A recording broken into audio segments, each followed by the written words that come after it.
Oke,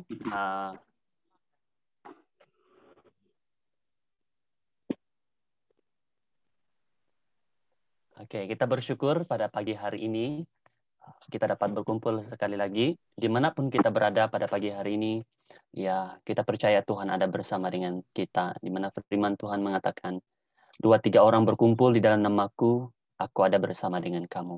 Kita percaya kita lebih daripada semuanya itu, dan kita bersyukur kita boleh berbakti bersama-sama di rumah kita masing-masing. Dan baik kamu yang berada di pusat kuarantin, baik kamu yang berada di rumah, kita bersyukur pagi ini. Oke.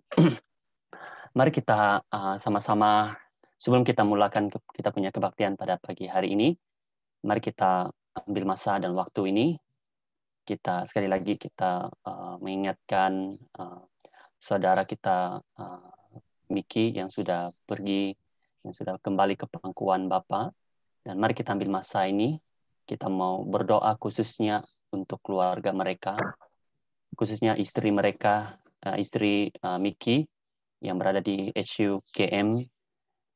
Kita berdoa dia di hospital dan dirawat. Kita berdoa untuk dia supaya Tuhan memberikan dia kesembuhan, supaya virus itu tidak akan terus merebak dalam tubuh badan dia. Kita berdoa juga untuk keluarga dia yang berada di Telogong. Baik ada seorang yang berada di Sabah dan ada seorang berada di Sarawak. Kebanyakan mereka berada di Telogong dan ibunya pun ada di sini. Kita mau berdoa untuk keluarga besar supaya Tuhan akan terus memberikan penghiburan bagi keluarga ini. Dan kita berdoa juga untuk pengurusan mayat mendiang Miki, biar semuanya berjalan dengan lancar dalam pimpinan Tuhan. Mari kita ambil masa ini, kita berdoa terlebih dahulu.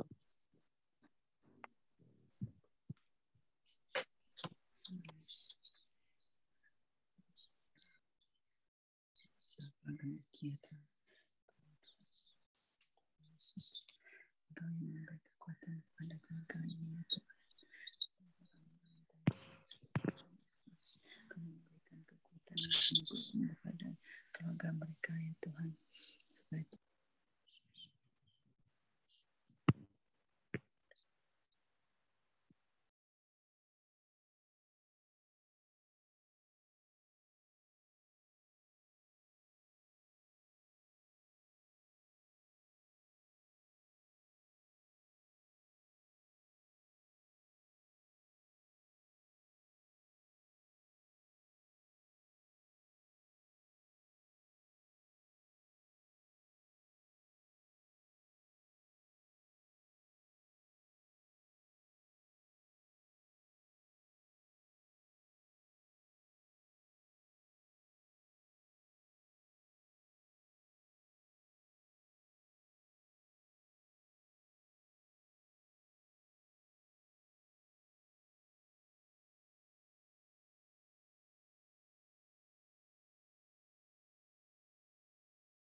Bapa kami di sorga, kami datang di hadapan Engkau. Kami merendahkan diri kami di hadapan Engkau. Pada pagi hari ini Tuhan, kami merasakan turut berduka cita Tuhan, pemergian salah satu anggota jemaat kami Tuhan, sudah kembali ke pangkuan Engkau. Tuhan Yesus, di mana saat ini gerejamu, keluarga mereka yang turut berduka cita Tuhan. Bapa kami berdoa Tuhan, supaya Tuhan Engkau Roh Kudus-Mu Tuhan, yang akan terus memberikan penghiburan kekuatan, damai sejahtera atas kami Tuhan, khususnya keluarga mereka Tuhan, baik istrinya Tuhan. Kami berdoa Tuhan, supaya Engkau Tuhan yang akan terus beri kekuatan Tuhan, supaya mereka Tuhan tetap kuat Tuhan untuk menghadapi semuanya ini Tuhan, agar mereka terus tetap tabah Tuhan, dan mereka dapat menerima apa yang telah berlaku saat ini Tuhan. Kami berdoa Tuhan untuk istri dia Bapa, di mana istrinya Tuhan saat ini Tuhan. Dia tidak percaya Tuhan karena pemergian suaminya yang dia cintai Tuhan. Sampai hari ini dia tidak dapat menerima semuanya ini. Kami berdoa supaya Tuhan, Engkau berikan dia kekuatan Tuhan. Engkau berikan dia penghiburan Tuhan, agar dia dapat menerima semuanya ini Tuhan. Kami berdoa juga di mana dia saat ini dirawat di Hospital HUKM. Supaya Tuhan Engkau yang akan terus menyertai dan memimpin dia Tuhan sepanjang dia dirawat di hospital ini Tuhan. Biarlah segala virus yang ada dalam tubuh badan dia akan disembuhkan Tuhan, dipulihkan Tuhan. Kami berdoa juga Tuhan untuk keluarga besar mereka saat ini yang berduka cita. Supaya Tuhan Engkau beri kekuatan kepada mereka Tuhan. Beri mereka penghiburan Tuhan. Supaya mereka terus tetap kuat Tuhan untuk menghadapi semuanya ini Tuhan. Dan dapat menerima semuanya Bapa. Bapa di surga Tuhan, biarlah semua dalam urusan apa yang mereka lakukan saat ini, biarlah semua Engkau pimpin Tuhan. Biarlah semua berjalan dengan lancar Tuhan. Engkau menyertai Tuhan. Terima kasih Bapa, terpujilah nama Engkau. Kami mau berdoa Tuhan pada pagi hari ini. Kami bersyukur kami dapat berkumpul sekali lagi Tuhan. Berbakti bersama-sama Tuhan. Kami menyerahkan setiap pribadi kami, siapkan hati kami. Bapa, biarlah kami Tuhan siap Tuhan untuk mendengar suara Engkau Tuhan. Dan biarlah kami sama-sama merasakan hadirat Tuhan. Kami mau mengangkat puji-pujian syukur kami kepada Engkau Bapa. Engkau Tuhan yang akan ditinggikan, dimuliakan Tuhan. Sampai selama-lamanya. Terpujilah nama Engkau Bapa. Ini doa kami, di dalam nama Yesus kami berdoa. Amin. Oke, mari kita sama-sama menaikkan pujian dan penyembahan kita kepada Tuhan. Mari kita sama-sama naikkan pujian ini. Hari ini kurasa bahagia. Haleluya.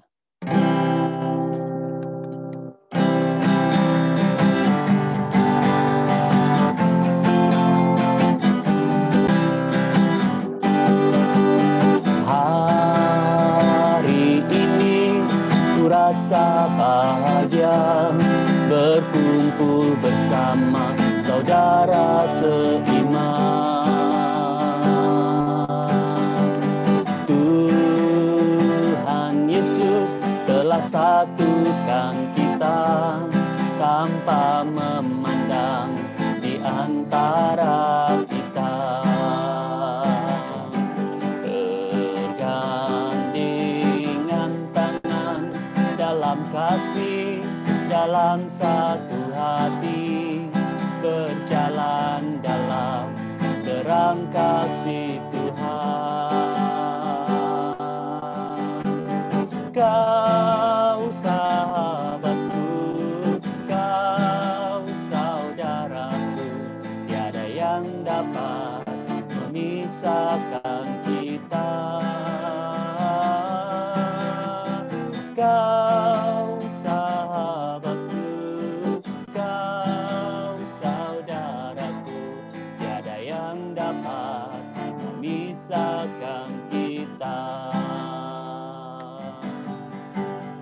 Hari ini kurasa bahagia, berkumpul bersama saudara seiman. Tuhan Yesus telah satukan kita tanpa memandang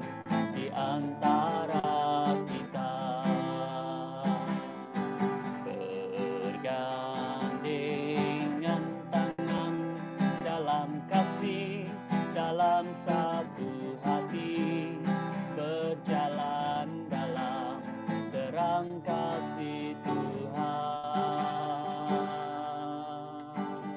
Kau sahabatku, kau saudaraku, tiada yang dapat memisahkan kita. Kau sahabatku, kau saudaraku, tiada yang dapat memisahkan kita. Bergandengan tangan dalam kasih, dalam satu hati, berjalan dalam terang kasih Tuhan. Kau sahabatku, kau saudaraku, tiada yang dapat memisahkan kita. Kau sahabatku, kau saudaraku, tiada yang dapat memisahkan kita. Tiada yang dapat memisahkan, tiada yang dapat memisahkan kita. Tiada yang dapat memisahkan kita. Sama-sama kita katakan, Tuhanlah kekuatan, Tuhanlah kekuatan dan maksudku. Dia gunung batu dan keselamatanku. Hanya padamu hatiku percaya. Kaulah menara dan kota perlindungan. Katakan, Tuhanlah kekuatan, Tuhanlah kekuatan dan maksudku. Dia gunung batu dan keselamatanku. Hanya padamu hatiku percaya. Kaulah menara dan kota perlindungan. Ku mau selalu bersyukur, sebab cintamu padaku takkan pernah berubah. Hatiku percaya, walau bumi berguncang, gunung-gunung beranjak, namun kasih setiamu tak pergi dariku. Tuhanlah kekuatan kita, Tuhanlah kekuatan dan maksudku. Dia gunung batu dan keselamatanku. Hanya padamu hatiku percaya.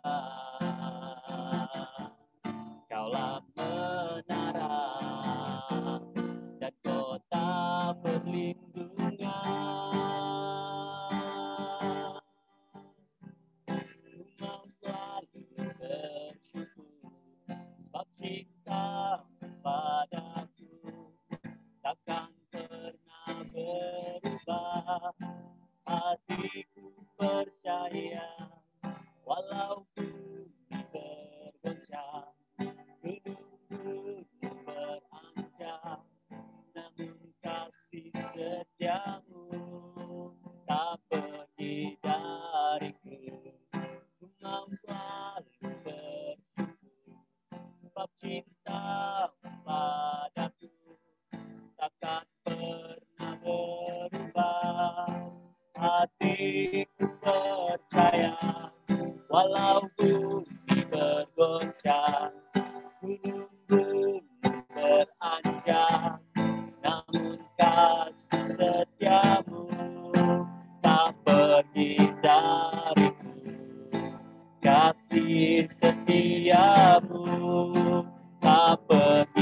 mau selalu bersyukur, sebab cintamu padaku takkan pernah berubah. Hatiku percaya, walau bumi bergoncang, gunung-gunung beranjak, namun kasih setiamu tak pergi dariku.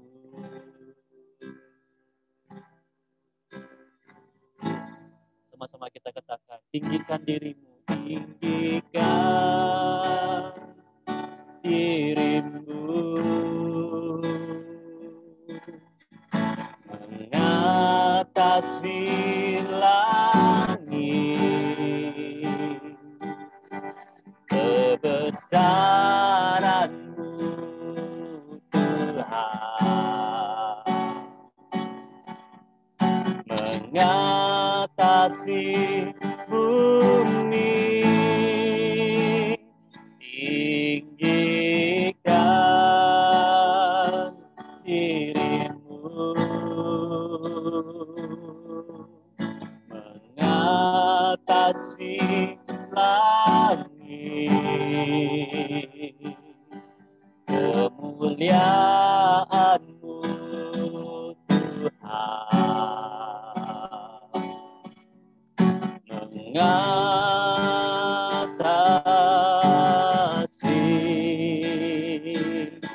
bumi. Sama-sama kita katakan, ku bersyukur padamu Tuhan, bersyukur padamu Tuhan, atas kasih-Mu,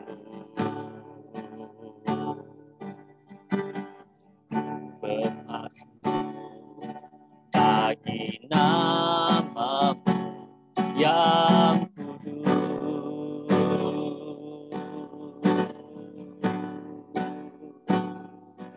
Sebab Engkau kebenaranku,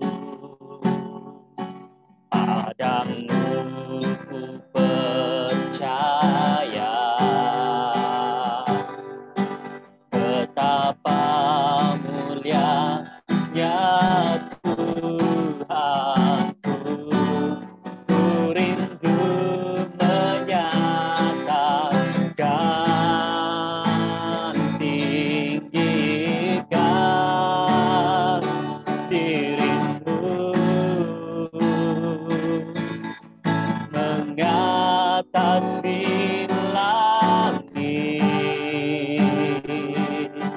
kebesaran-Mu Tuhan, mengatasi bumi, tinggikan dirimu, mengatasi langit, kemuliaan-Mu Tuhan, mengatasi bumi,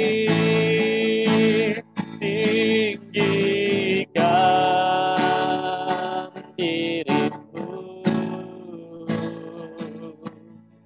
mengatasi langit, kebesaran-Mu Tuhan,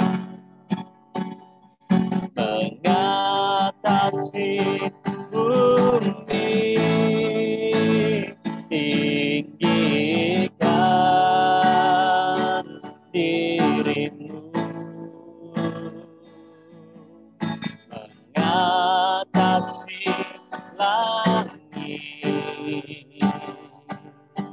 kemuliaan-Mu Tuhan, kebesaran-Mu Tuhan, kebesaran-Mu Tuhan, kemuliaan-Mu Tuhan, kemuliaan-Mu Tuhan.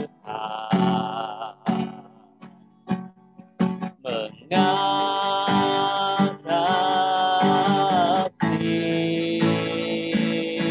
bumi. Haleluya Tuhan. Kami tinggikan nama-Mu, kami agungkan nama-Mu, kami memuliakan kebesaran-Mu Tuhan. Haleluya Tuhan. Kami mau menyembah-Mu Yesus. Hanya Kau yang layak ditinggikan, hanya Kau yang layak diagungkan. Segala perbuatan-Mu yang luar biasa, segala perbuatan-Mu yang ajaib. Terima kasih Yesus. Haleluya. Dan kami mau meletakkan hati kami Tuhan, terus tetap percaya kepada Engkau Tuhan. Hanya Engkau yang kami andalkan Tuhan.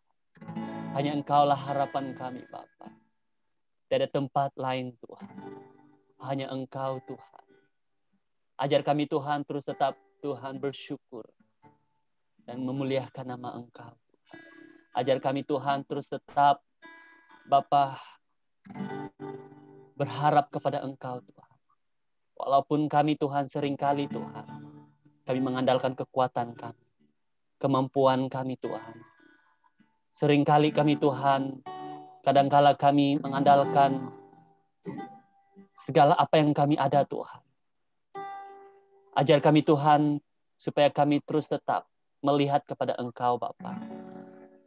Jangan biarkan kami Tuhan, terus Bapa mengandalkan semua apa yang kami miliki. Tetapi kami mau Tuhan, terus berharap, bersandar kepada Engkau Yesus. Engkaulah sumber bagi kami Tuhan. Engkaulah segalanya bagi kami Bapa. Terpujilah nama Engkau. Di dalam nama Yesus. Sebentar lagi Tuhan, kami mau mendengar daripada firman Engkau. Biarlah Engkau Tuhan yang akan terus membuka hati kami. Berbicara buat kami Tuhan. Biarlah firman yang ditaburkan oleh hamba-Mu. Biarlah itu akan terus meneguhkan iman kami. Menguatkan kami Tuhan. Mendorong kami Tuhan. Meneguhkan kami Bapa.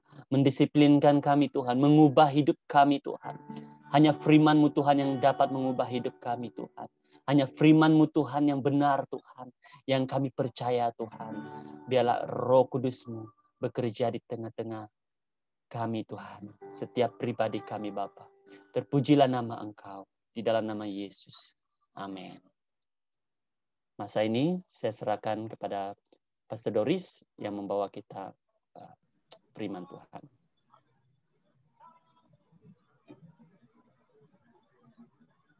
Terima kasih Pastor Ike. Okay, lambai-lambai tangan sekiranya kamu boleh mendengar. Ya, okey.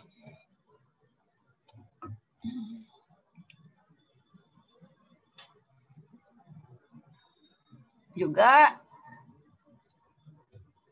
lambai-lambai tangan sekiranya kamu boleh lihat skrin.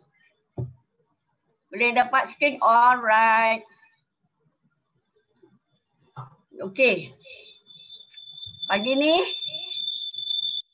kita ada topik yang betul tepat pada hari ini, ya. Iman yang bertumbuh. Daripada Efesus bab 4 ayat 13 hingga 16. Okey. Iman yang bertumbuh. Efesus bab 4 ayat 13 hingga 16.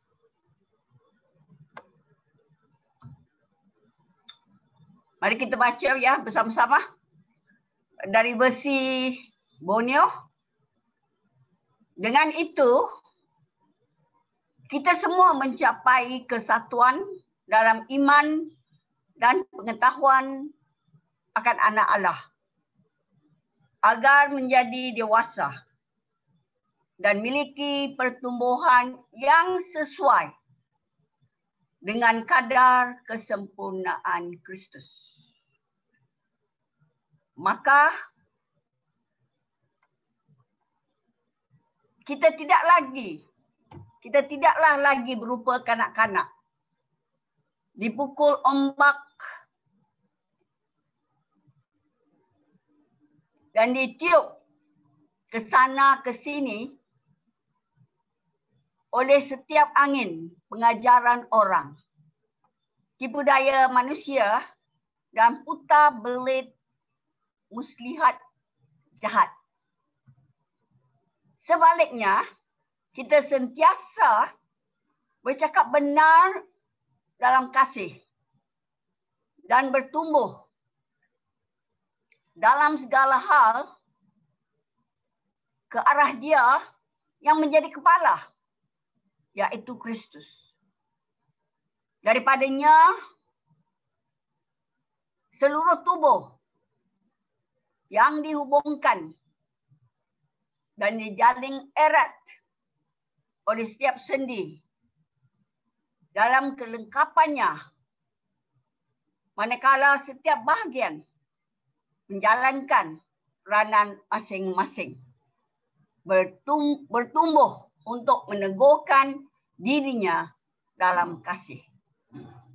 Mari kita berdoa.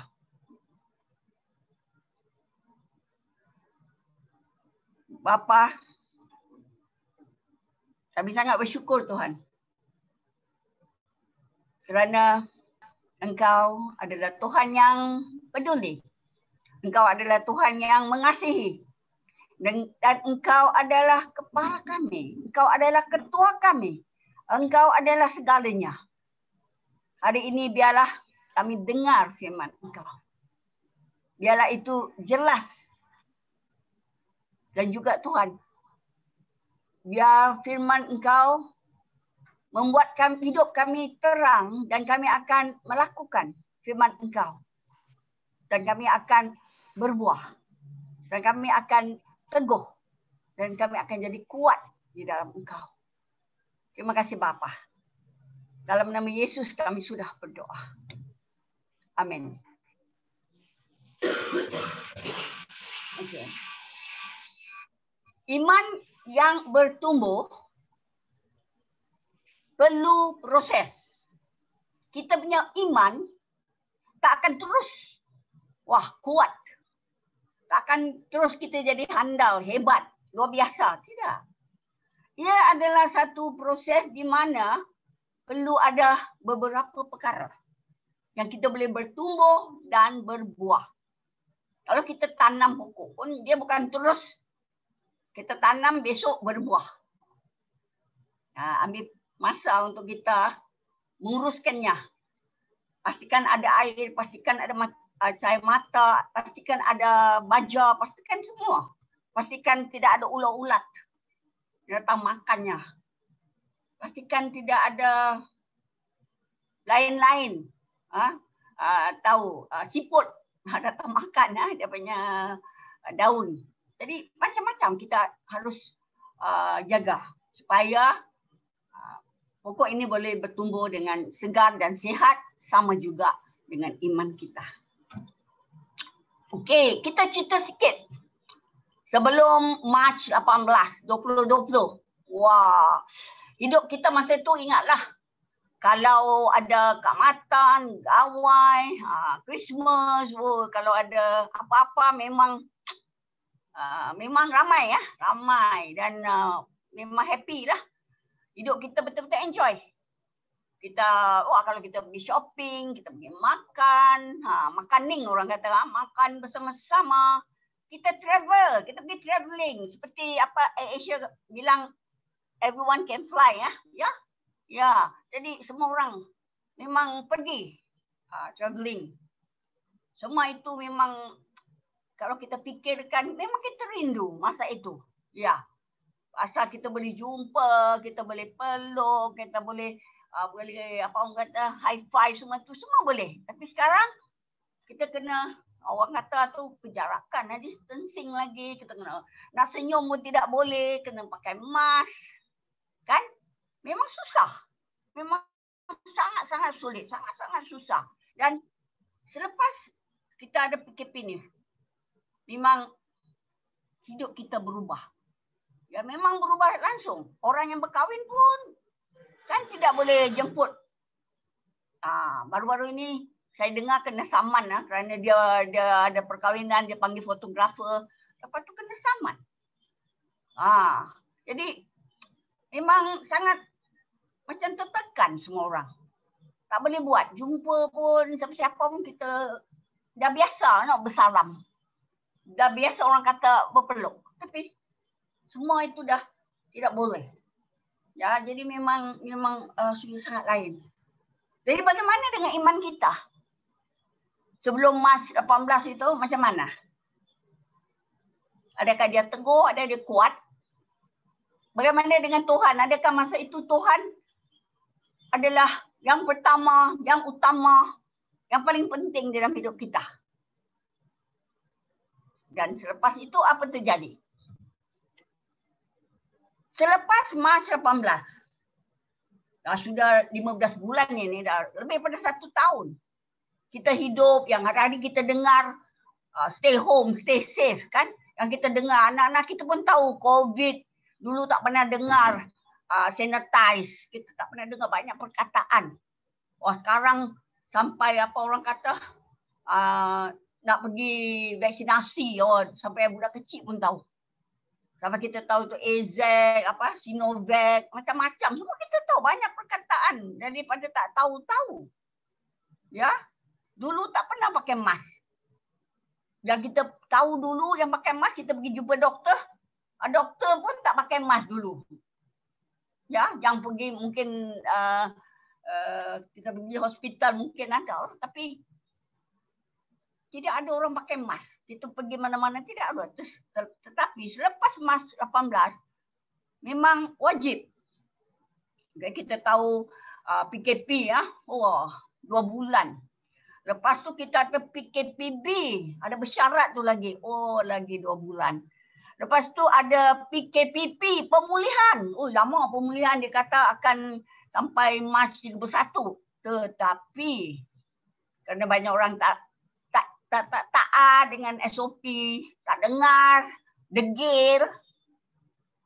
Terus pada Januari 11 kita masuk balik ke PKP.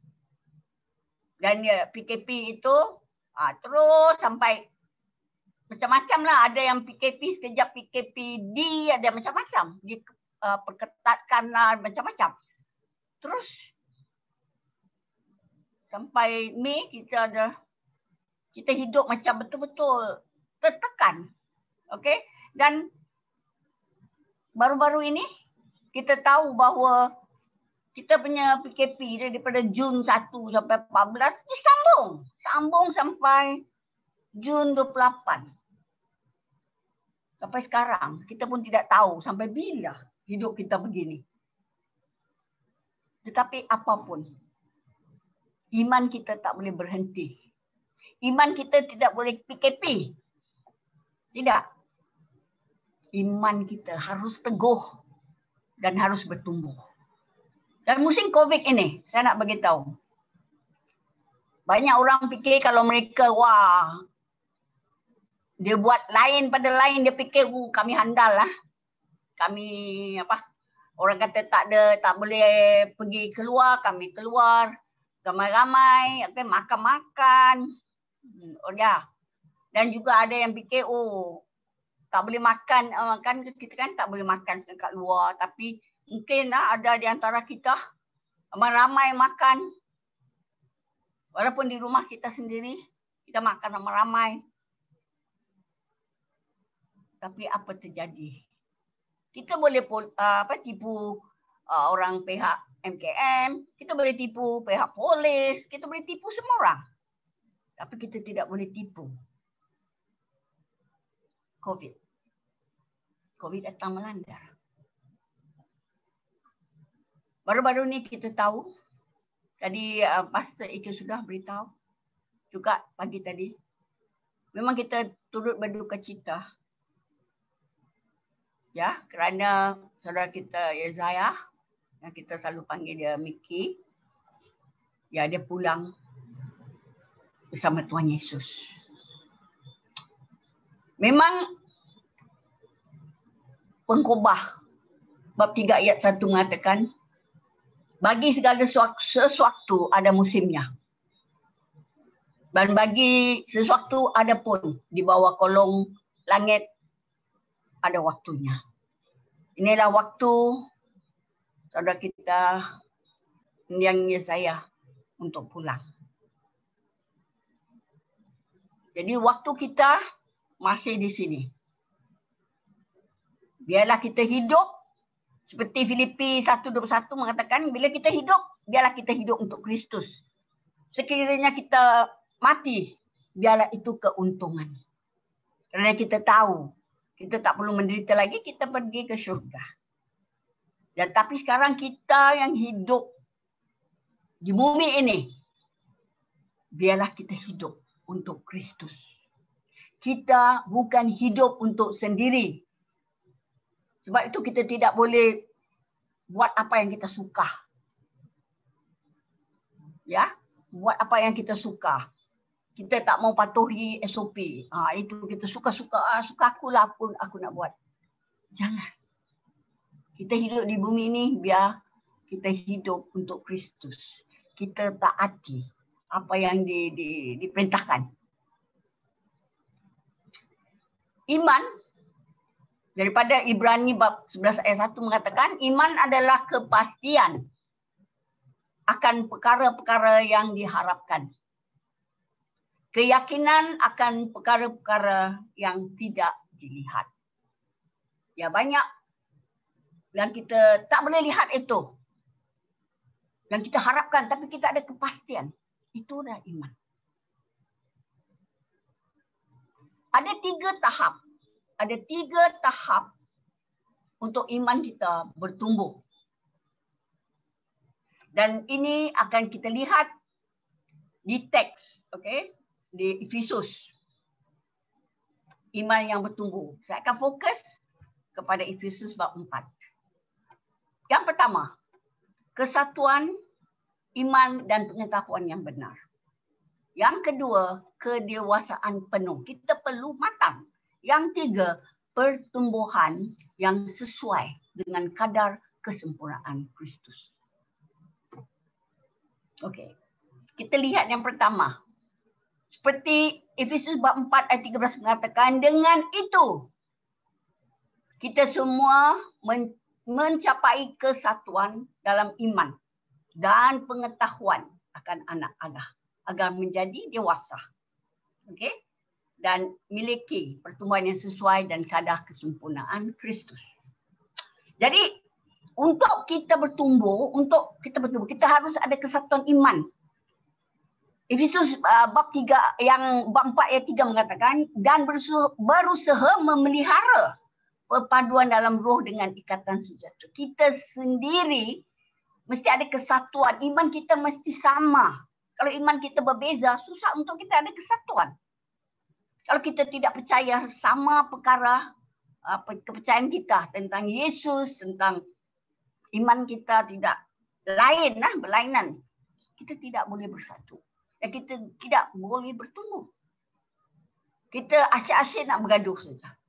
Jadi yang pertama, kita harus ada kesatuan kita dan dipelihara dan juga dicapai sepenuhnya.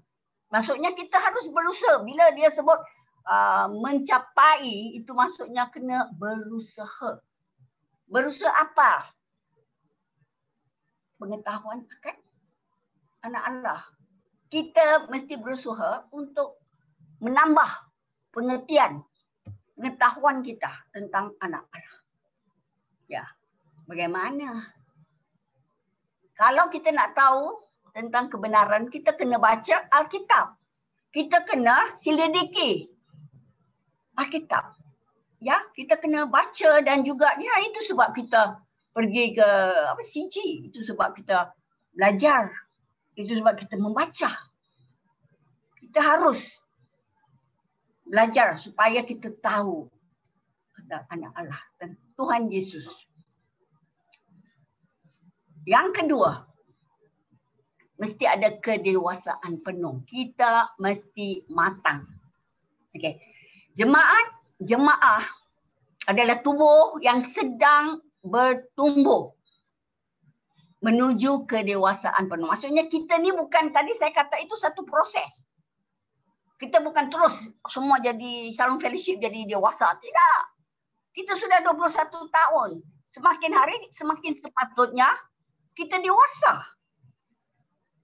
Dulu mungkin kita seperti kanak-kanak. Ayat 14 mengatakan, maka kita tidak lagi berupa kanak-kanak, dipukul ombak dan ditiup ke sana kemari oleh setiap angin pengajaran orang tipu daya manusia dan putar belit muslihat jahat. Jadi kita bukan seperti dulu. Mungkin dulu kita orang cakap apa, ya aja semua. Orang cakap apa pun ya. Orang ajar sesat pun ya. Orang kata, oh kalau kau nak bunuh COVID, minum air panas. Oh, ya. Minum air panas. Kamu cubalah tengok minum air panas tu macam mana. Jadi, orang kata ambil vaksin nanti, terus mati. 2 tahun saja hidup. Hai. Kita harus ada pengetahuan. Kita bukan kanak-kanak, kita harus matang. Kita harus berfikir. Jadi kedewasaan yang penuh bukan lihat usia. Oh, tidak.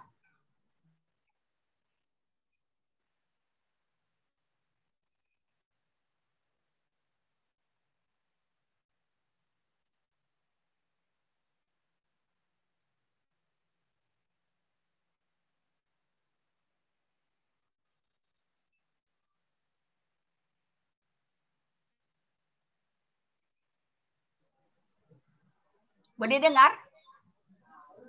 Ya, saya punya connection unstable ya. Okey. Jadi kedewasaan itu bukan tengok usia. Bukan berapa lama kamu ada di gereja. Tapi bergantung pada bagaimana kamu merespon firman Tuhan dan menjadikan firman Tuhan itu gaya hidup, lifestyle. Kamu ikut, kamu jadi pelaku firman Tuhan. Bukan mendengar saja, bukan jadi pendengar.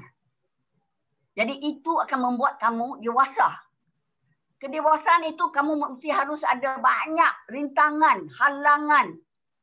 Hidup kamu memang macam-macam. Baru kita boleh jadi dewasa. Kalau hidup kita senang wenang saja, kita tidak dapat jadi dewasa. We will take things for granted kan orang kata. Kita relax saja. Macam sebelum kita ada COVID. Memang kita semua relax saja kan. Tak kisah. Tak kisah langsung. Tak peduli. Tak pergi doa tak apa. Tak baca firman Tuhan tak apa. Memang kita tak peduli. Kalau kita buat hidup kita begitu.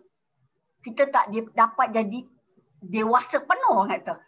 Fully matured. Bahasa Inggeris kata. Kedewasaan penuh. Jadi kita harus ambil masa ini. Walaupun kita ada banyak kesusahan. Tuhan akan berikan kita kekuatan supaya kita mengharungi itu. Dan bila kita mengharungi itu, kita akan jadi matang. Jadi ciri-ciri rohani dewasa. Orang bilang macam mana kita nak tahu kita ni spiritually strong, spiritually healthy. Rohani kita dewasa matang. Ada 3 perkara. Yang pertama, orang yang percaya mesti mempunyai roh Allah. Anak-anak Tuhan ada roh Allah. Kalau kita baca, okey, 1 Korintus, kalau kamu ada kitab, lihat. Okey, lihat 1 Korintus. Okey, kamu lihat 1 Korintus bab 3. Okey, 1 Korintus bab 3.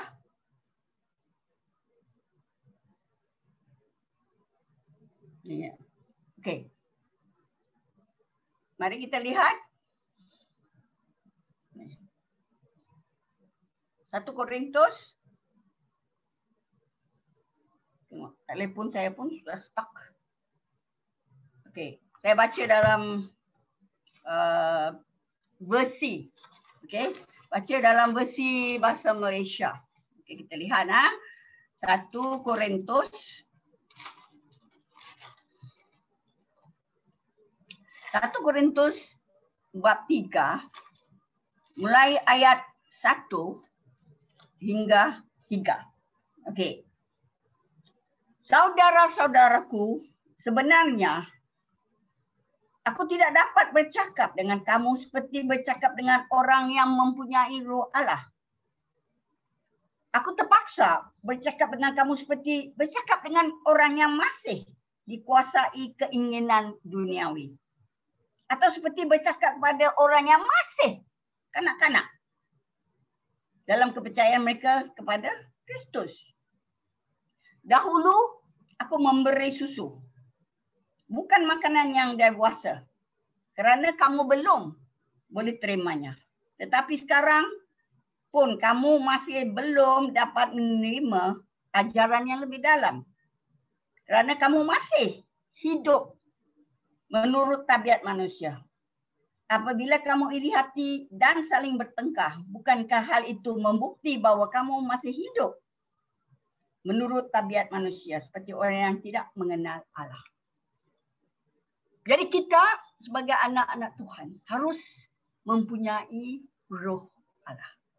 Kita hidup bukan ikut kita punya daging atau keinginan kita, tetapi keinginan, kehendak Allah. Kita sedia makan makanan dewasa, bukan makanan susu saja. Kalau makan susu tu kita tahulah yang simple-simple kita dengar, khotbah je mungkin. Kita tak buat lain-lain. Kita pergi dengar saja seminggu sekali ataupun kadang-kadang sebulan sekali. Tidak. Kita bukan saja mendengar. Kita harus, orang kata itu, menggali firman Tuhan. Ya, kita harus makan yang lebih. Dulu mungkin dengar, tapi sekarang kita, firman kita bersama-sama kita belajar. Bersama-sama lagi kita akan ambil kursus, pergi seminar. Kita mau makan yang lebih keras kerana kita mau dewasa. Tapi jangan masih lagi kita hidup seperti secara duniawi. Ya, orang kata itu masih mentah. Ya, macam mana hidup duniawi, saya tak boleh payah cerita. Kita semua tahu, kita berdengki lah. Orang ada ini, kita pun nak ada ini. Orang beli kereta, kita nak beli lebih besar. Orang ada ini, kita nak lebih baik lagi, lebih besar lagi. Orang ada handphone baru, kita pun nak ada handphone baru lebih canggih. Dan kita suka bertengkar, kita suka bergosip. Itulah hidup secara duniawi. Yang kedua, boleh mengajar. Jadi kalau kita dah dewasa ni, kita sudah, orang kata, dah bukan saja kau selalu dengar, kau sudah mula mengajar. Mengajar di Sunday school, ya. Mengajar di Sunday school, mengajar di apa lagi? Mungkin ada kelas di CG, okey. Kamu dah mula mengajar. Bukan saja mengajar kanak-kanak, tapi boleh mengajar youth, okay? Mungkin boleh mengajar wanita-wanita atau bapa-bapa dan mula boleh mengajar, okay? Kalau kamu baca Ibrani bab 5 ayat 11 hingga 14, okay? Di situ kalau kamu lihat mereka dah sedia makan makanan dewasa, bukan susu lagi, makanan yang keras. Kerana di situ yang mengatakan kita sudah terlatih untuk membezakan yang baik daripada yang jahat. Kita dah tahu, kita tak ada orang boleh tipu-tipu kita. Pasal kita sudah belajar. Kalau kamu belajar orang kata lain, orang kata, oh perempuan mesti rambut panjang, baru boleh pergi syurga. Oh, kita baca mana, kita tidak kata begitu, ya. Ataupun orang kata, ya, kita tak boleh tengok, kalau tengok TV, dosa. Kita baca firman Tuhan, tidak ada mana-mana yang kata itu. Cuma ia kata kalau kamu mengutamakan perkara itu lebih pada Tuhan, ya. Itu kamu sembah, kata tu. Idol worshipper lah kan. Ya. Tapi yang pertama tadi kita tahu orang yang mempunyai roh Allah. Yang kedua, boleh mengajar. Kamu dah boleh mulai mengajar. Mengajar anak-anak kamu. Bukan suruh kamu mengajar, pergi khotbah tu terus, tidak. Mengajar, dah mula boleh mengajar anak kamu. Tentang firman Tuhan. Mana yang betul, mana yang tak betul, kamu sudah boleh mengajar. Yang ketiga, Efesus 4:13-14 adalah orang yang hanya boleh minum susu itu tidak mahir dalam ajaran tentang kebenaran. Kerana dia masih bayi. Kan bayi dia kan cuma minum saja, dia tidak boleh buat apa-apa.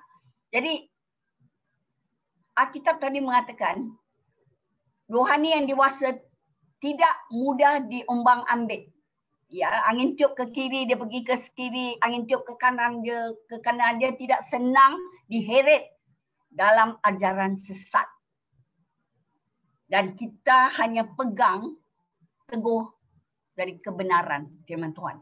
Kalau orang cerita apa-apa, kita tak pasti, kita baca balik firman Tuhan. Kita baca untuk mengetahui yang betul. Di sini kebenaran. Kalau kita tak baca, orang cerita, kita ikut saja. Kadang-kadang orang cerita salah, tu taksiran dia. Dia akan cakap lain. Jadi, kita kena sendiri, selidiki, ya. Kita kena baca, kita kena kaji. Itu baru kita boleh berpegang teguh kepada firman Tuhan. Kebenaran di firman Tuhan. Itu ciri-cirinya yang kita ni sudah dewasa. Ya, itu yang 3 ini adalah kita tahu rohani kita di peringkat mana. Okey, kalau kita boleh orang bilang dah menyertai roh Allah menyertai kita dah orang kata tu selalu mengikut kehendak Allah. Yang kedua, kita dah boleh mulai mengajar anak-anak kita sendiri, mengajar semua apa-apa orang-orang bersama kita. Mereka buat salah, kita boleh mengajar. Mereka berkawan dan terlebih-lebih dengan orang sebelah, kita akan mengajar mereka. Kita akan menegur. Ya.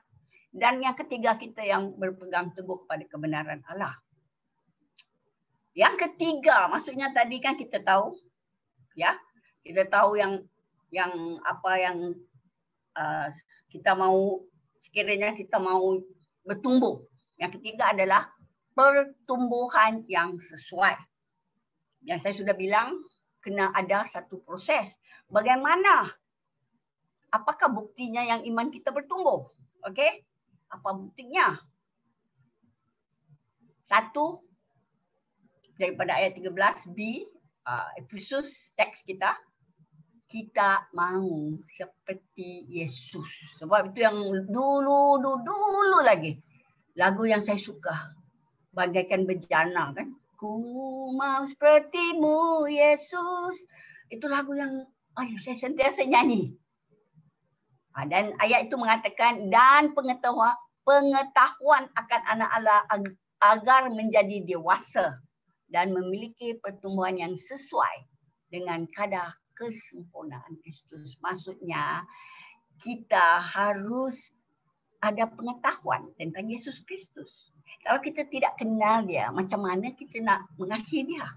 Macam mana kita nak terima dia? Kita kena baca firman Tuhan. Kita kena dengar firman Tuhan. Kita kena buat kajian. Ya. Dan kita harus memiliki pertumbuhan yang sesuai dengan kadar kesempurnaan Kristus. Bagaimana? Selalu, saya ingat dulu, masa saya muda-muda dulu, dia selalu ada satu aktiviti ya. WWJD, what would Jesus do? Tak tahu, kau fikir kau pergi, okeylah misalnya kau pergi nak langkah, bagus ke aku pergi ke klub ke apa, kamu tanya sendiri, what would Jesus do? Kalau Yesus, adakah dia pergi ke sana? Kamu ingat kalau Yesus macam mana? Dia senang atau tidak senang? Kalau kita buat begitu. Kita kena tanya diri sendiri. Kamu pergi ke tempat, kamu kena tanya, Ini menyenangkan hati Tuhan ke tidak? Ini menyenangkan hati Yesus ke tidak? Jadi kita kena tanya dan kita mau seperti dia. Sebab itu apa dia buat, kita buat. Jadi Yesus buat kah ini? Yesus akan buat ini kah? Yesus akan kutuk-kutuk kah orang? Yesus akan gosip kah? Yesus akan mengkhianati kah orang lain? Jadi kita kena tanya. Yang kedua, kita stabil dan matang. Ayat 14. Efesus 4 ayat 14. Maka kita tidak lagi berupa kanak-kanak. Dipukul ombak dan ditiup ke sana ke sini oleh setiap angin pengajaran orang, tipu daya manusia dan putar belit muslihat jahat. Kamu tahu sekarang banyak orang kena tipu walaupun dia sudah educated, study high orang kata, study high stupid like anything. Dia orang sudah belajar tinggi tapi banyak yang kena tipu tu beribu-ribu lah, 100,000, 200,000 tu. Ada orang yang educated. Mereka ditipu. Sekarang macam-macam scam ada. Banyak orang kena tipu. Macam-macam scam ada apa? Yang di handphone dia selalu bagi message, banyak kena scam. Jadi kita kena stable dan matang. Kita jangan tamak. Saya jumpa kawan saya, kawan saya dari kerja lain lah. Dia tunjuk saya satu kondo di Bangsa. Dia mengatakan, Pastor Doris, ini dulu saya punya nih kondo nih. Saya ada kondo di sini di Bangsa. Tahulah Bangsa tempatnya bukan murah-murah, alang-alang itu mahal betul. Dah dekat 2 million ni kondo besar cantik. Habis apa cerita lagi kondo kau? Dia cakap, itulah. Dia cakap kami suami isteri tamak. Nak kaya, lepas tu kamu kena tipu. Macam mana kami tidak tipu, yang itu semua ditunjuk orang-orang yang kuat, orang-orang yang kami kenal, orang kata masa tu menteri-menteri pun ada. Jadi dia bilang macam projek tu bagus sekali, kami pun jual lah kami punya tu dan invest orang katakan labur, tapi kena tipu. Jadi hilang. Dia cakap hilang. Jadi daripada perkataan 14 ni supaya kita tidak lagi berupa kanak-kanak. Kanak-kanak memang tak boleh fikir panjang lah. Kalau dia nak, dia nak. Kanak-kanak macam tu. Kalau dia nak, dia nak. Kalau dia cakap, saya sakit perut, saya mau pergi toilet. Nak pergi toilet dah tu. Kamu jangan cakap, nanti dulu. Tak boleh. Kalau dia mau. Itu kanak-kanak. Jadi, kita tidak dipukul ombak, ditiup ke sana. Maksudnya kamu janganlah. Sekejap kamu dengar ini, kamu percaya. Sekejap orang tu cakap, kamu percaya sana, percaya sini. Ditiup. Seperti orang kata tu, ombak. Ke sana ke sini. Dan ketiga, kita kena tahu kebenaran dan ajaran sesat. Tipu daya manusia. Kamu dengar sesuatu dan kamu tidak tahu, kamu baca. Baca firman Tuhan, tanya. Tanya pastor, tanya pemimpin. Orang kata cek dulu, jangan terus percaya. Okey. Dan juga manusia ni sekarang memang selalu tipu. Banyak kali saya pergi jalan, dia cakap, oh cik, dia tunjuk, kamu sudah menang kereta. Tengah saya jalan ke Silpetaling tu, kamu sudah menang dapat kereta. Gini. Dia sudah tanya macam-macam, dia tanya saya. Saya bilang, kalau saya sudah ada kereta, kamu tolong hantar ke rumah saya. Dan bagi saya kunci tu. Kalau tidak, kena bayar-bayar, saya tidak mau. Saya sudah ada kereta. Saya memang cukup puas sudah ada kereta. Masa tu memang kereta saya kancil, tapi sudah puas, tak payah. Dia tunjuk lagi gambar, banyak orang sudah menang. Ini orang dengan gambar-gambar saya. Puji Tuhan, kita tidak tamak. Memang kena tipu tu. Memang kena tipu. Okey.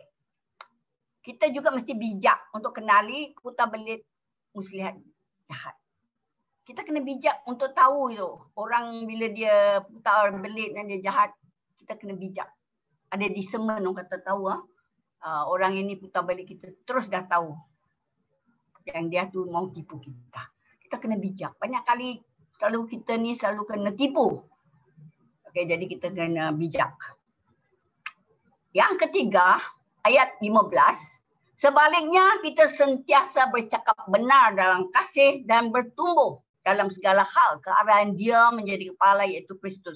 Maksudnya, selalu sentiasa bercakap benar dalam kasih.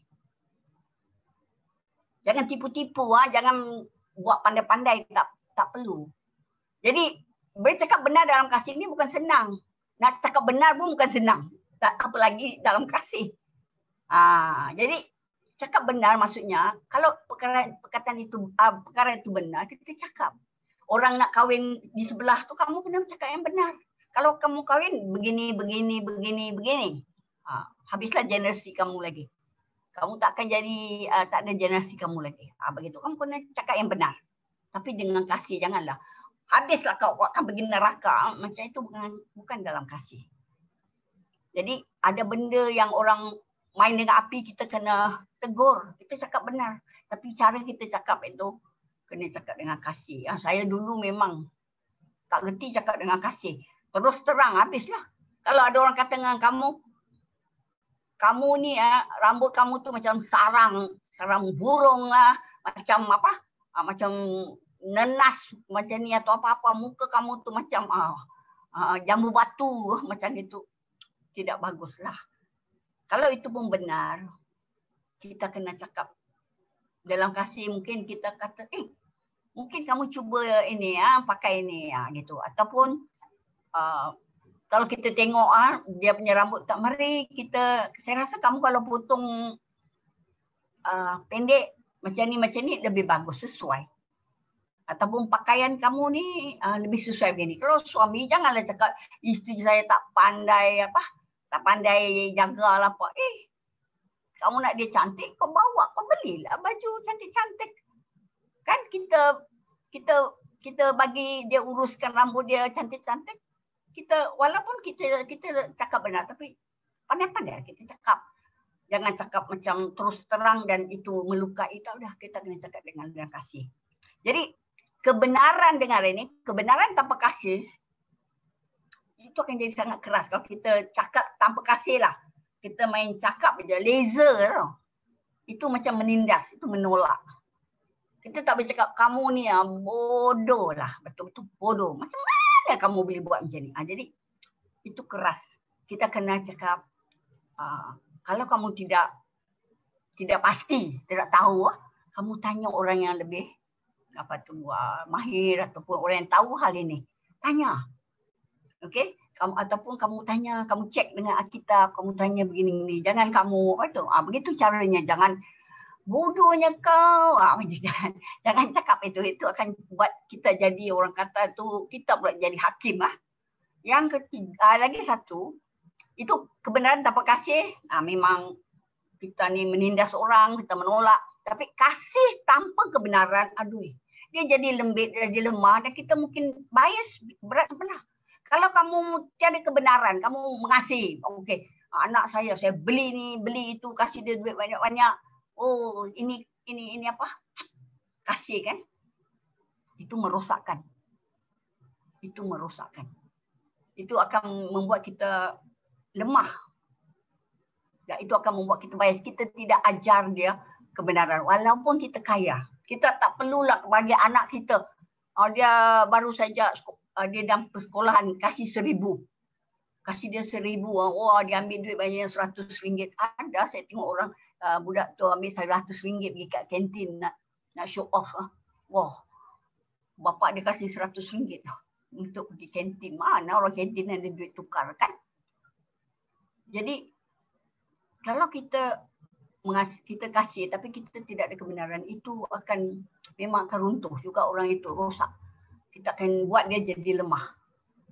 Jadi Amsal 27 ayat 6, seorang kawan memukul dengan maksud baik, tetapi berwaspadalah apabila seorang musuh mencium kamu.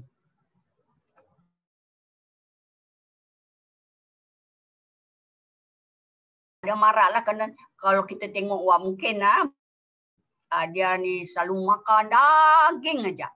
Tak mau makan sayur, tak mau makan buah, makan daging aja. Kita janganlah pula cakap, kau ni gemuk, kamu mati kan? Jangan. Kita jom apa kata kita pergi jalan kaki, kan kita ajak dia. Okey, kita ajak dia, mari kita belajar makan. Actually makan sayur tu kalau kita masak macam ni kan dia ada okey jugalah.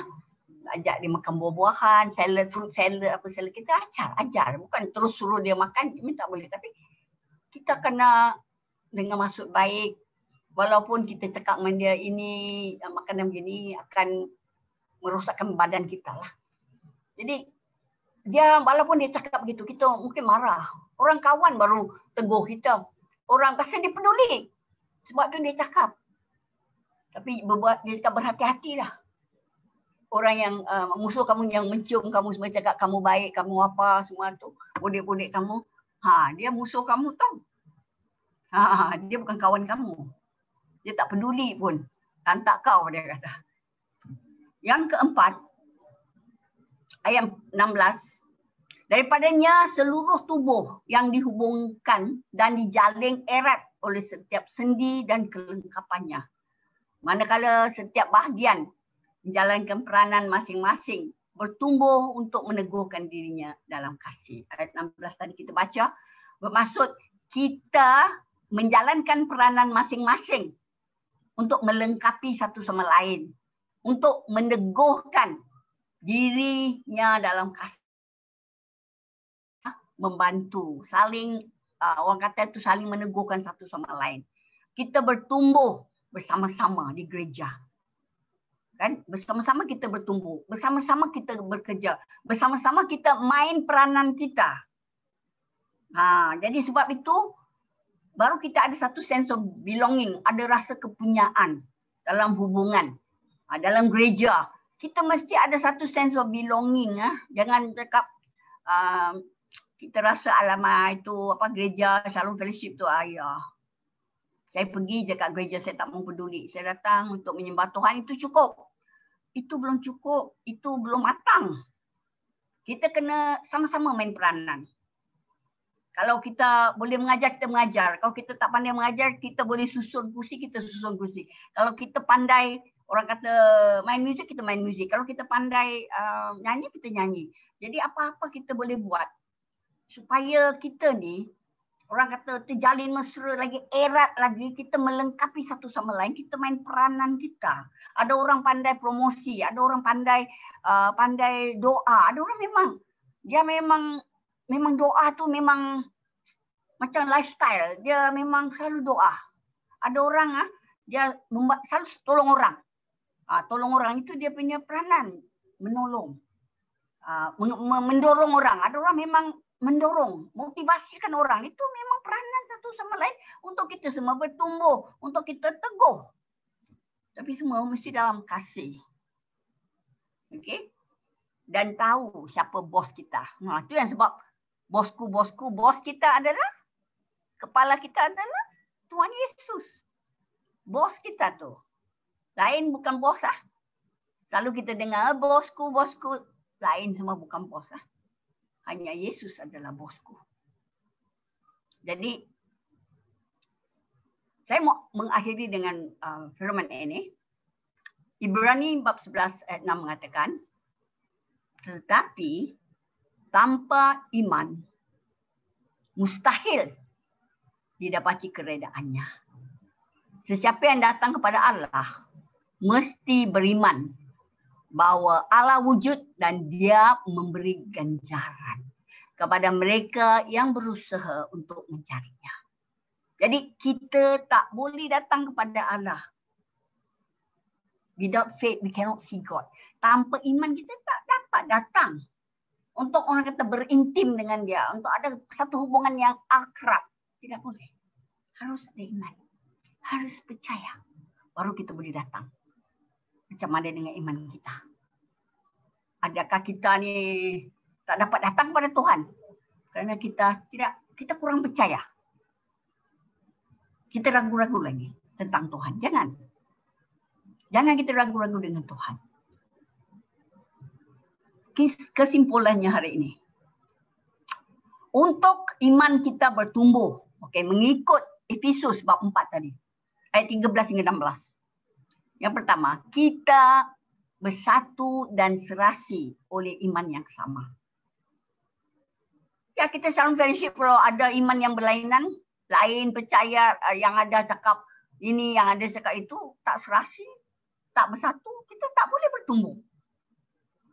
Yang kedua, pengertian kita tentang Tuhan Yesus harus bertambah dalam. Kita mesti rajin untuk membaca, rajin untuk mengkaji, rajin untuk pergi ke seminar, rajin kalau ada apa khusus di gereja, kita pergi. Kita rajin untuk pergi ke CG, kita rajin.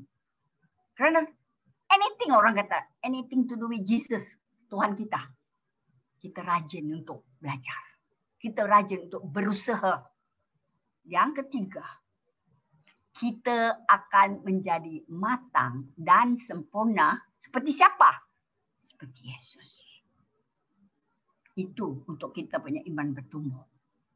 Kita selalu mesti cakap, saya mau seperti Yesus. Saya mau maksudnya ada kerinduan. Ada kerinduan untuk belajar lagi. Ada kerinduan untuk melayani. Ada kerinduan. Baru kita boleh jadi matang. Kamu tak boleh cakap, saya mau jadi matang, saya sebulan sekali pergi kebaktian. Sebulan sekali dan saya tak baca firman Tuhan, saya tak mau doa, cukuplah itu. Bila ada perjamuan kudus, saya pergi. Itu cukup. Kamu tak akan jadi matang. Okey, kamu tak boleh tumbuh. Kamu punya iman tak boleh tumbuh. Dan bila kamu punya iman tak bertumbuh, dia akan goncang sini, goncang sana. Dan juga kamu akan tak kisah. Kamu akan hidup seperti orang duniawi. Ya, kamu akan melakukan apa saja. Kamu masih lagi seperti dahulu. Saya masih lagi seperti dahulu. Kerana iman kita tidak bertumbuh. Kita tak progress, orang kata. Proses itu kita tidak mencapai. Kan tadi kita cakap harus kita peduli, harus kita berusaha untuk mencapai, harus dipelihara. Iman kita harus dipelihara. Jadi, di mana kamu? Adakah iman kamu sudah bertumbuh? Ataupun seperti dahulu macam itu? Ataupun sudah makin teruk? Mari kita berdoa. Bapa, kami sangat bersyukur Tuhan kerana Engkau sangat baik. Engkau mengasihi dan Engkau mau supaya kami hidup Tuhan berhubung dengan Engkau dengan ada satu perhubungan yang sangat akrab, intim. Kau mau kami bertumbuh, Kau mau kami supaya sehati Tuhan, seiman, bersama-sama kita mendorong satu sama lain. Bersama-sama kami melengkapi satu sama lain. Dan bersama-sama kita mengeratkan perhubungan dan juga bertumbuh. Iman kami semakin hari semakin bertumbuh dan dalam. Dan bila iman kami kuat Tuhan, kami boleh mengharungi apa saja kesusahan, kesedihan. Kami boleh kerana kami percaya kepada Engkau. Seperti ramai yang dahulu, Bapa, seperti Abraham, seperti Noah dan seperti ramai lagi iman mereka sangat-sangat Tuhan dalam, bertumbuh dan teguh di dalam Engkau. Ajarlah kami untuk membelajar firman Engkau, mengkaji dan juga untuk menjadi pelaku firman Engkau Tuhan. Bukan hanya di dalam fikiran kami saja, kami tahu. Tetapi di dalam hati kami dan juga dengan tangan kami akan melakukan itu. Terima kasih Bapa. Engkau yang sangat baik. Walaupun kami masih dalam kesedihan, kami masih dalam kesusahan, kami masih dalam kesulitan Tuhan. Tapi biarlah iman kami kuat dan kami tetap teguh dan percaya kepada Engkau. Terima kasih Bapa. Kami bersyukur dalam nama Yesus kami sudah berdoa. Amin. Amin. Jadi saya bagi masa ya untuk Pastor Ikil dan saya mau beritahu kepada kita semua, ya kita semua sedih, tapi biarlah iman kita tetap teguh dan kuat. Percayalah. Okey, percayalah kepada Yesus. Kerana semuanya ada waktunya, ada musimnya. Okay, mari kita mendorong satu sama lain. Jangan kita kutuk-kutuk, jangan kita menghakimi, tapi biarlah kita mengasihi, kita saling berdoa untuk satu sama lain. Ya, jadi shalom dan bagi masa ini untuk Pastor Ikir. Oke, terima kasih Pastor Doris yang sudah membawa kita firman Tuhan. Biar iman kita terus tetap bertumbuh, jangan iman kita ikut PKP, kata Pastor Doris. Jadi biar kita terus lebih dekat lagi kepada Tuhan. Ya, oke. Dan mari kita lihat beberapa pengumuman.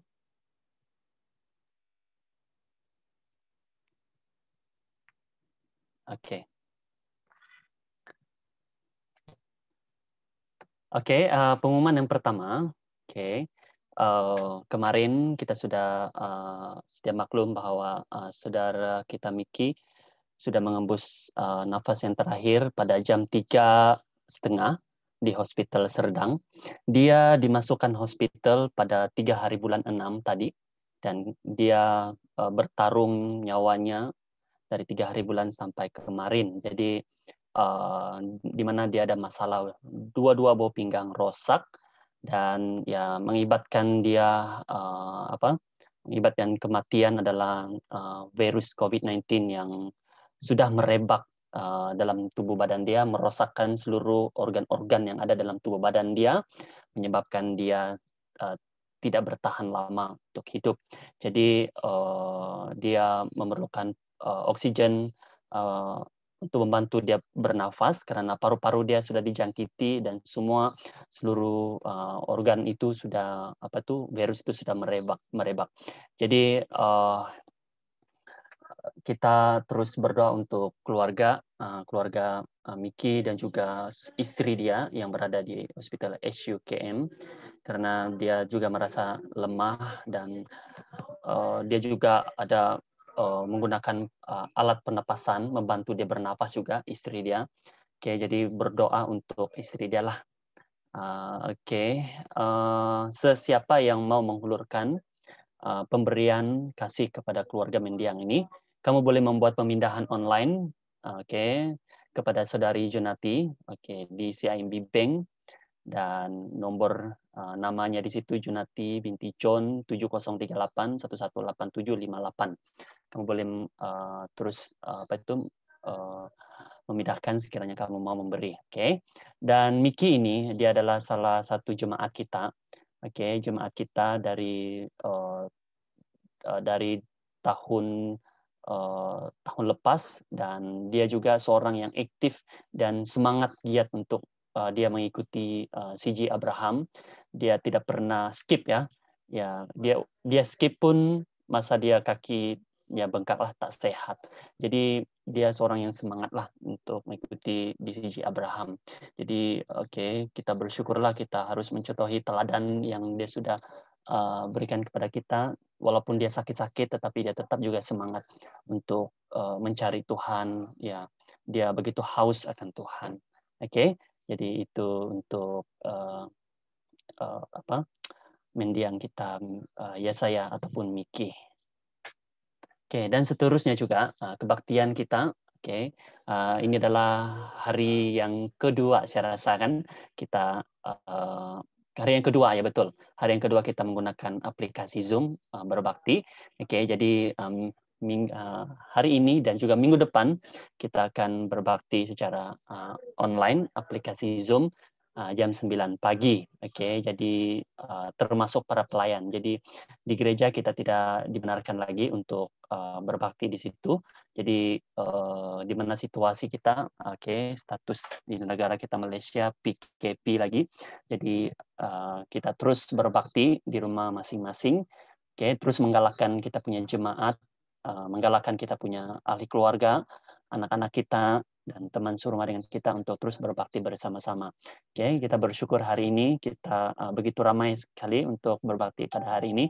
Saya harap kita akan terus untuk berbakti di dalam norma yang baharu ini. Kita bersyukur untuk Tuhan sudah sediakan untuk kita. Haleluya.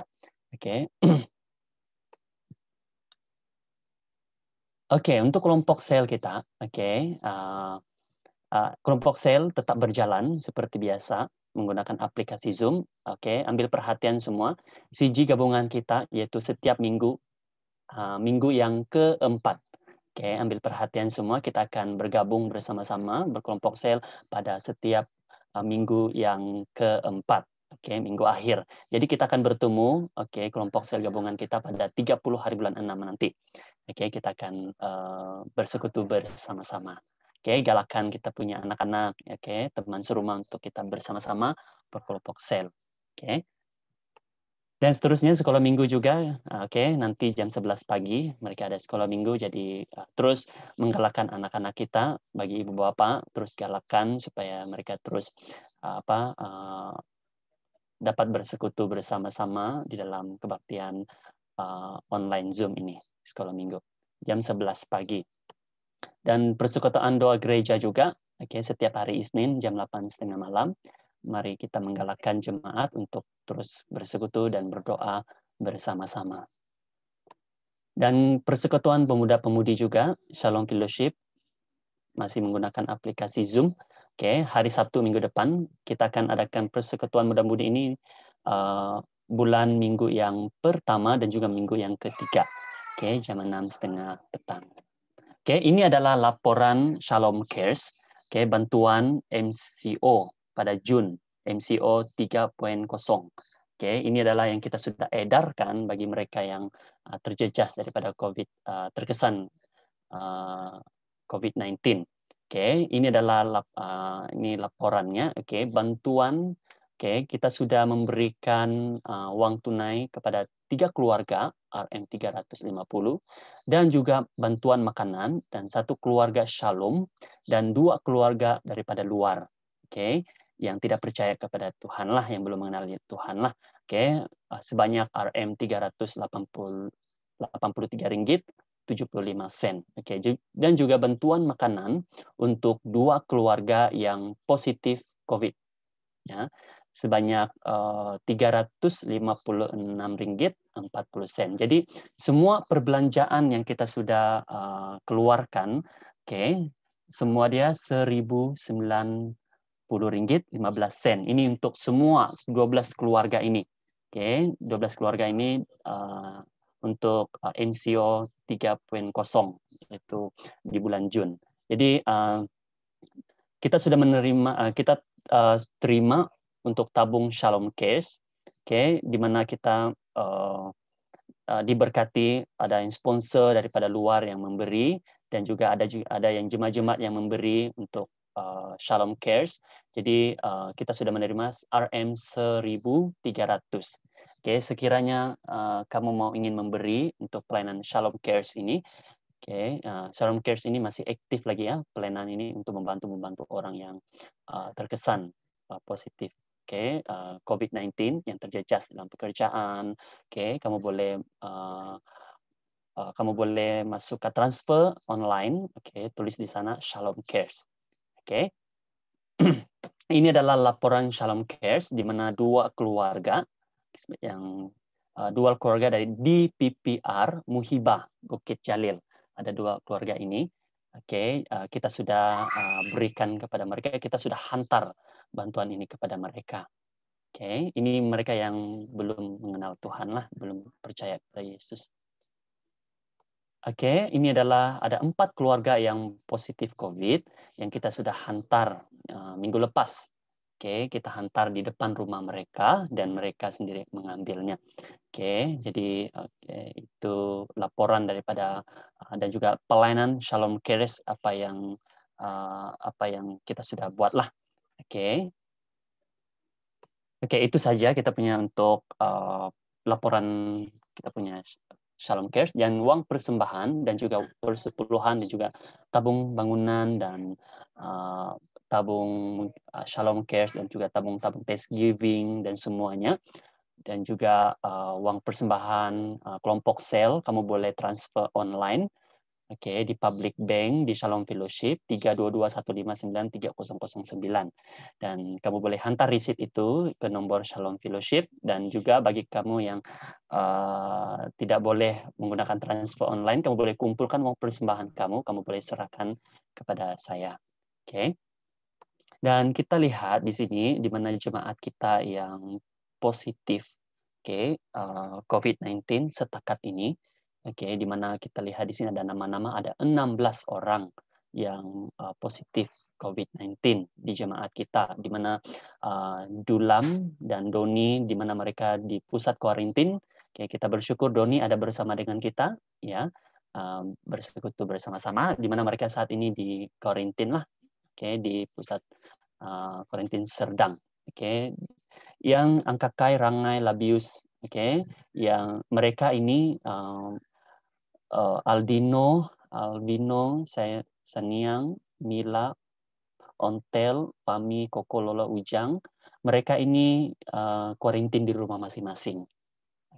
Mereka mereka dikuarantin lah di rumah mereka masing-masing. Dan juga Roni, istri mendiang Miki itu di HQM lah. Kita berdoa untuk mereka yang positif COVID-19 ini, dan ada juga yang sedang menunggu keputusan swab test mereka, dan ada juga yang sudah menerima keputusan, ada yang negatif, puji Tuhan, dan kita berdoa supaya jemaat-jemaat kita terus di dalam perlindungan Tuhan, dan kita sentiasa menjaga kesehatan dan diri kita. Jadi itu saja untuk pengumuman kita hari ini. Mari kita semua di sini sehat. Ada siapa yang sakit, boleh kamu unmute, kamu boleh beritahu. Kalau kamu sehat, kamu boleh